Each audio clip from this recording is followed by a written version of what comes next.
एक बार फिर से आप सभी का खैर मकदम करते हैं। और जैसे कि इससे पहले हमने लाइव दिखाया था आपको कि जम्मू कश्मीर बैंक केनीहामा में कुछ तू मैं हुई मैनेजर साहब के साथ, और साथ ही साथ जो है 3 महीनों से इन्हें घुमाया जा रहा था। लेकिन अभी जो है पुलिस मौके पर आई और उन्होंने ये मसला जो है सॉर्ट किया, और जो अब मैनेजर है उन्होंने क्वेरीज बताई कि क्या क्या पेंडिंग है वो आप लोग मुकम्मल कर ले।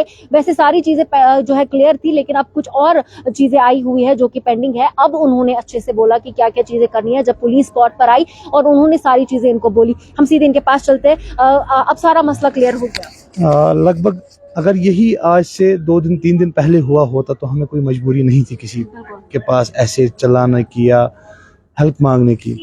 शुक्र अल्लाह का, पहले तो अल्लाह का शुक्र ही है। उसके बाद हमारे जो नज़दीकी पुलिस स्टेशन नावगाम का कि वो लोग यहाँ आए, उन्होंने हेल्प की इस मसले को सॉर्ट आउट करने की, दोनों पार्टीज़ की बात सुनी। ठीक है, तो उसमें जो है मैनेजर साहब ने भी कुछ अपनी तरफ से माफ़ी मांगी, हमने भी अपनी तरफ से कुछ किसी किन चीज़ों के लिए माफ़ी मांगी। ठीक है, जहाँ जहाँ हमें लगा हमारी गलती है। अब कुल मिला के लगभग ये सॉर्ट आउट होने लगा। इन्होंने आज फॉरवर्ड क्लस्टर ऑफिस किया है।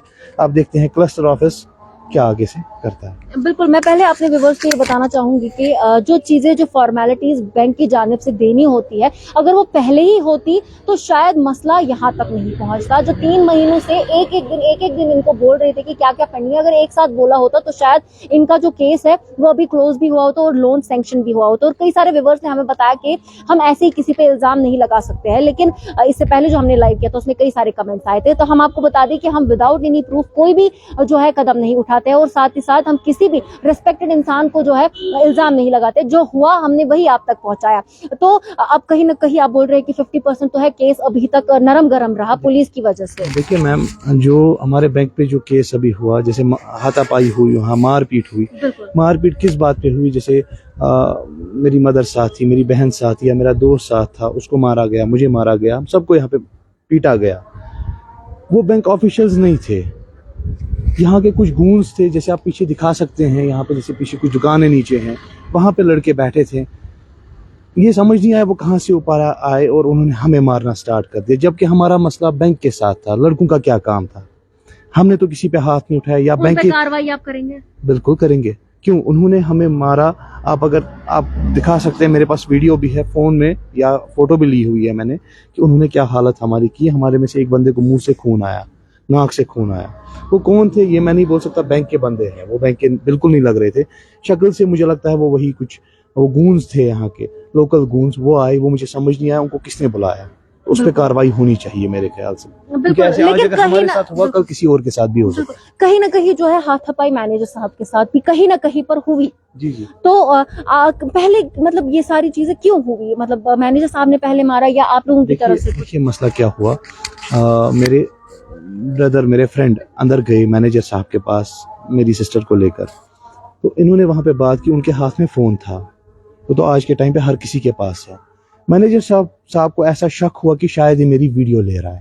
ठीक। उन्होंने पहले उसके हाथ से फोन छीना, फोन नीचे पटका और उसके बाद उसको मारा। अच्छा ठीक। बोला तू मेरा वीडियो क्यों ले रहा है, जबकि वीडियो नहीं चल रहा था। मैंने आपको भी दिखाया, फोन भी दिखाया मैंने आपको, उसमें कोई वीडियो है या नहीं है।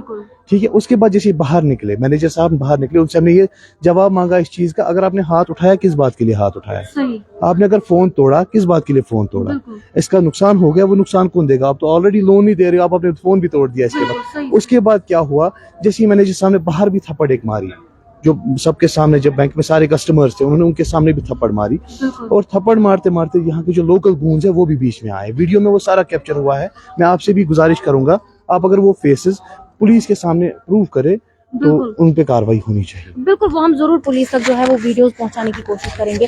तो जिस तरीके से आपने देखा कि कहीं ना कहीं मैनेजर ने भी हाथापाई की, यहाँ से भी हाथापाई होगी, क्योंकि पहले उन्होंने हाथ उठाया था जो नहीं करना चाहिए था, जिसका प्रूफ भी इनके पास है ऑलरेडी कि उन्होंने कैसे हाथ उठाया इन पे। तो हमने बिना मतलब की कोई वीडियो अपलोड नहीं की, बिना मतलब की। हर कोई अपनी अपनी जगह पे परेशान होता है, हर किसी को अपनी अपनी जगह पे मजबूरी होती है, तभी जाके वो बैंक के चक्कर लगाता है। वरना कौन अपना घर गिरवी रखेगा, अपनी गाड़ी गिरवी रखेगी, या कुछ भी ऐसा सोना, कुछ भी जो भी अवेलेबल हो वो गिरवी रखेंगे, या अपने आप को गिरवी रखेंगे कि हाँ भाई हम मेहनत मजदूरी करके ये लोन जो है वापस चुकाएंगे। वो लोन दे रहे हैं बैंक, लेकिन इंटरेस्ट के साथ लोग वापस दे रहे हैं। वही इंटरेस्ट से बैंक के मुलाजमीन तनख्वाह भी लेते हैं और बाकी लोगों को फायदा भी मिलता है। तो यहाँ पर बड़ा सवाल उठता है कि एक कस्टमर के साथ इज्जत से बात करना, इज्जत से पेश आना, क्योंकि सबसे बड़ी चीज जो होती है वो इज्जत होती है। तो हम उम्मीद करते हैं ये बात जो है एडमिनिस्ट्रेशन तक जरूर पहुंचेंगी और सब मुलाजमीन ऐसे नहीं होते, बल्कि कई कई ऐसे मुलाजमीन होते हैं जो शॉर्ट टेम्पर्ड होते हैं, जिन्हें अपने तक नहीं रहता है, जैसे कि आज यहाँ पे हो गया। अगर मैनेजर साहब ने यही चीज पहले बताई होती